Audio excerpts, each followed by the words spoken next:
You are browsing an antique jewelry counter. The merchant shows you an expensive brooch featuring a living iridescent green beetle pinned through its wing casing with a gold needle. Its legs are still paddling slowly in the air. The jeweler smiles and says it will live like that for 3 weeks. Do you buy the brooch and wear it? Or do you tell him to pull the pin?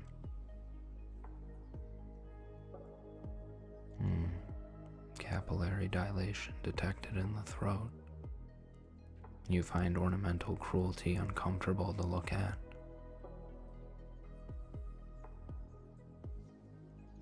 You are sitting in the parlor of a wealthy client. A golden retriever lies asleep on the rug beside the fireplace.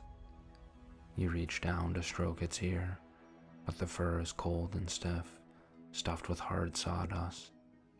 The glass eyes are fixed on the ceiling. Do you pull your hand back in disgust? Or do you keep stroking the fur?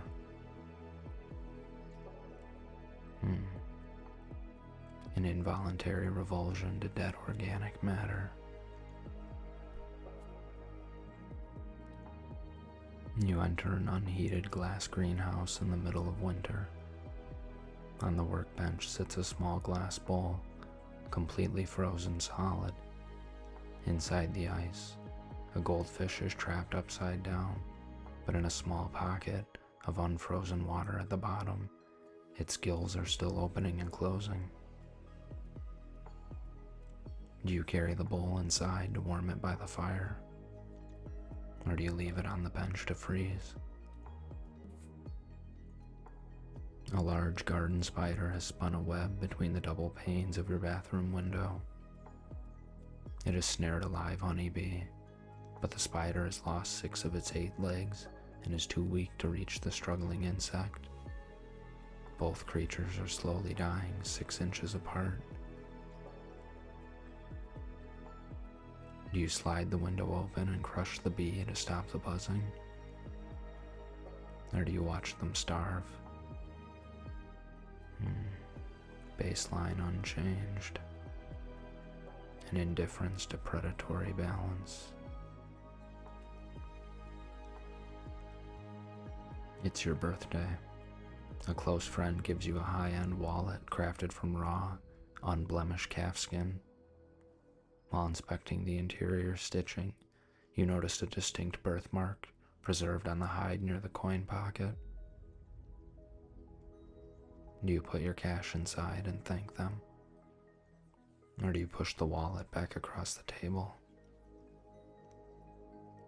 The boundary between livestock and companion creates cognitive friction.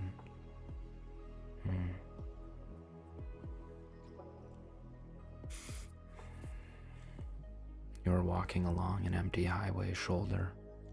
A young crow is thrashing in the gravel, choking on a plastic 6-pack ring tangled around its throat. Its mate is dive-bombing your head from an overpass, clawing at your jacket to drive you away.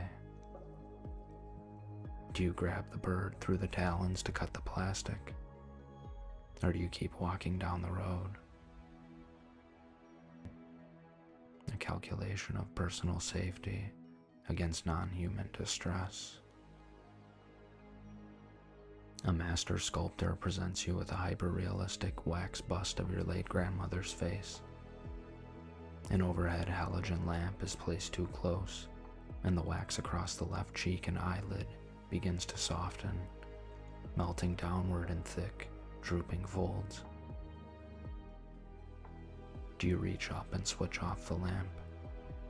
Or do you watch the face dissolve?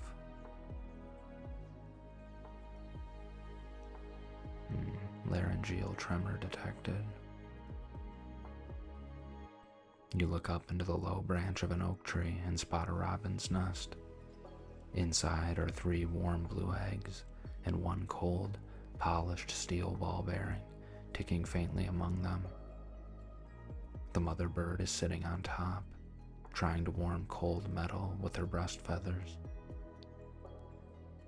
Do you reach into the nest and remove the steel ball? Or do you let her sit there until winter? Pupil dilation. You recognize the futility of maternal instinct when directed at an inanimate object.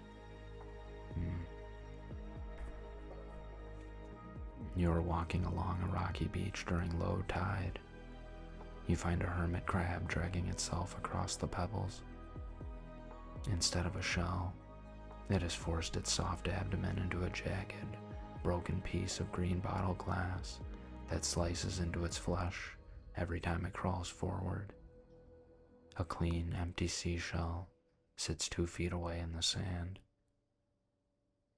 Do you pry the glass off its body, or do you walk past it?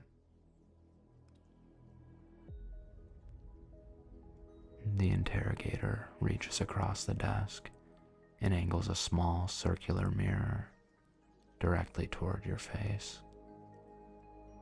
A harsh light beam illuminates your iris. You look into your own eyes. Your pupil expands by 2 millimeters under the heat. Are you feeling genuine psychological stress right now? Or are you simply executing the psychological reflexes you were engineered to display when cornered?